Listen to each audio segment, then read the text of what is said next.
Hi hello అండి. Welcome back to my channel. ఎలా ఉన్నారండి అందరూ? నేనైతే చాలా బాగున్నాను. మీరు కూడా చాలా బాగోవాలని కోరుకుంటున్నాను. ఇదైతే మంగళవారం లాగండి. మంగళవారం నేను ఫస్ట్ అయితే కుక్కర్ పెట్టేసుకుందామని బియ్యం కడిగేసుకుని పైన ముద్దపప్పు వేద్దామని పెట్టానండి. అదైతే పట్టట్లేదని తీసేసి నార్మల్గా బియ్యం అయితే కుక్కర్ పెట్టేసుకున్నాను. ఇప్పుడైతే ముద్దపప్పు, బచ్చల కూర, మజ్జిగ పులుసు అండి ఆవపెట్టి ఈ రెండు చేద్దాం అనుకుంటున్నాను. దానికోసం బచ్చల కూరని అయితే శుభ్రంగా తరిగేసి కడిగేసుకున్నాను. దాన్ని కూడా ఒక స్టవ్ మీద కళాయి పెట్టుకుని అందులో బచ్చల కూర వేసేసి తగిన నీళ్లు పోసుకుని స్టవ్ వెలిగించేసుకుని మూత పెట్టేసుకున్నానండి. ఇది ఉడుకుతూ ఉంటుంది. ఇది ఉడికేలోగా అయితే మిగతా ముక్కలన్నీ కూడా కట్ చేసేసుకున్నాను. బెండకాయ ముక్కలు, క్యారెట్ ముక్కలు, ఇంకా టమాటాలును. ఆ ఉడికేలోగా నాకు ఇక్కడ విజిల్స్ అయితే వచ్చేస్తున్నాయి. ఇప్పుడు బెండకాయ ముక్కలు వేసేసుకున్నానండి. అవి కొంచెం ఉడుకుతుండగా క్యారెట్లు కూడా వేసేసుకుంటున్నాను.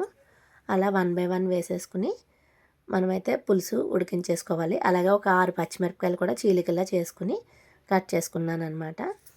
టమాటా ముక్కలు మొత్తం అన్ని ముక్కలు కూడా వేసేసుకుని ఒకసారి అయితే నెమ్మదిగా అలా గరిటతో నొక్కేస్తే ఆ బచ్చల కూరతో పాటు అవి కూడా ఉడికిపోతాయి. నాకైతే రైస్ ఉడికిపోయింది. స్టవ్ ఆఫ్ చేసేసుకున్నాను. ఇప్పుడు ఈ పులుసు ముక్కల్ని ఒకసారి అలా నెమ్మదిగా అడుక్కి నొక్కేసుకుని ఇక్కడైతే వంకాయ ముక్కలు వేయాలండి. ఫైనల్గా వంకాయ ముక్కలు వేసుకున్నాను.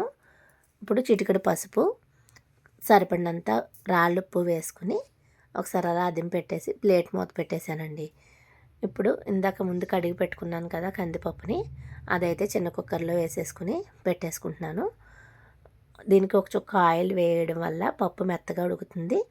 అలాగే పైకి పొంగిపోకుండా ఉండాలంటే విజిల్ పెడతాం కదా మనం, అక్కడైతే కొంచెం ఆయిల్ వేస్తే మనకి పైకి అయితే పొంగదండి పప్పు. నేనైతే క్రిందటి బుధవారం నుంచి అయితే ఆల్మోస్ట్ ఇవాళ దాకా కూడా ఇంకా వీడియోస్ అయితే ఏమీ అప్లోడ్ తీయలేదండి. అసలు మా వీధిలో మా నైబర్ ఒక ఆవిడ అనుకోకుండా సడన్గా చనిపోయారండి. ఆవిడకైతే కరెంట్ షాక్ కొట్టింది. అందరం అందులోంచి అయితే ఇంకా కోలుకోలేదు. ఏజ్ ఏం కాదండి పాపం, తనైతే 40 ఇయర్స్ లోపే అనమాట, 35 to 40 లోపు. అందుకని ఇంకా ఈ 1 వీక్ నుంచి అయితే వీడియోస్ ఏం తీయలేదు. తీసున్న వీడియోస్ కూడా అప్లోడ్ చేయలేదు. అవే నిన్న ఇవాళ అయితే అప్లోడ్ చేస్తున్నానండి. ఇక్కడైతే పప్పు కుక్కర్ విజిల్స్ వచ్చేసింది, కట్టేశాను. అది ప్రెజర్ కూడా రిలీజ్ అయిపోయిందండి. సో పులుసు కోసం అయితే మనం ఆవకి బియ్యం, పెసరపప్పు, ధనియాలు, మిరియాలు అయితే నానబెట్టుకున్నానండి కడిగేసుకుని. అవి నానిపోయాయి నాకు. చిన్న అల్లం ముక్క కూడా వేసుకోవాలి. ఇప్పుడు అది మిక్సీ జార్లో వేసుకుని చిటికెడు పసుపు, సాల్ట్ అయితే వేసుకుని 4 ఎండుమిరపకాయ ముక్కలు వేసుకుని మెత్తని పేస్ట్లు అయితే చేసేసుకోవాలండి. మధ్య మధ్యలో పులుసుని కలుపుకుంటూ ఉన్నాను. ఇప్పుడు ఇది మజ్జిగ, పుల్లటి మజ్జిగ కానీ పెరుగు ప్యాకెట్ కానీ తీసుకుని అందులో వేసుకుని ఈ పేస్ట్ని కలిపేసుకుని ఈ ఉడికిన పులుసు ముక్కల్లో అయితే పోసేసుకుంటే సరిపోతుందండి. ఇప్పుడు మనకు కావాల్సినంత వాటర్ని అయితే వేసేసుకోవాలి. వేసేసుకుని నాకైతే పెరుగు ప్యాకెట్ వేసాను కదా, పులుపు ఉండదని ఒక ఉసిరికాయ సైజు అంతా చింతపండుని అయితే వేసానండి. అది మరుగుతూ ఉంటుంది. మా నాన్నగారు అయితే వచ్చారు. ఆయన అయితే రైస్ తినట్లేదు, అందుకని చపాతీలు అయితే చేస్తున్నానండి. సో అలా చెప్పాను కదా మా నైబర్ ఒక ఆవిడ పోయారని, అది లక్షవారం జరిగిందండి. నేను ఇదైతే మంగళవారం తీసాను వీడియో. బుధవారం అయితే ఒక ఫంక్షన్ వచ్చింది, అక్కడికి వెళ్ళాను. ఇంకా గురువారం, శుక్రవారం, శనివారం 3 రోజులు కూడా ఇంకా అంతా ఆ హడావుల్లో ఉన్నారండి మా వీధిలోను.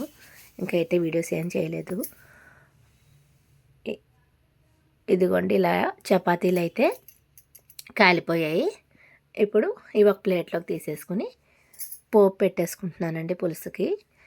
అదైతే క్లిప్పింగ్ మిస్ అయింది. ఇదిగోండి మా నాన్నగారికి అయితే బచ్చల కూర పులుసు, మా అక్క తెచ్చిన కర్రీస్ అయితే వేసి ఇచ్చేసానండి. తినేస్తున్నారు. ఇదిగోండి పులుసు, ముద్దపప్పు బాగుంది కదా.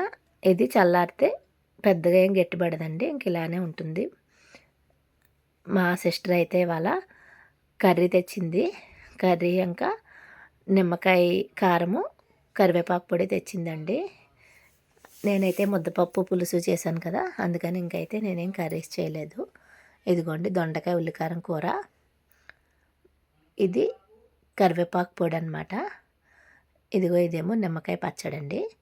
ఇంక ఈ 3 వేసుకుని పులుసు పచ్చడితో ఇవాళ మధ్యాహ్నం లంచ్ అయితే కంప్లీట్ చేసేసాం ఫ్రెండ్స్.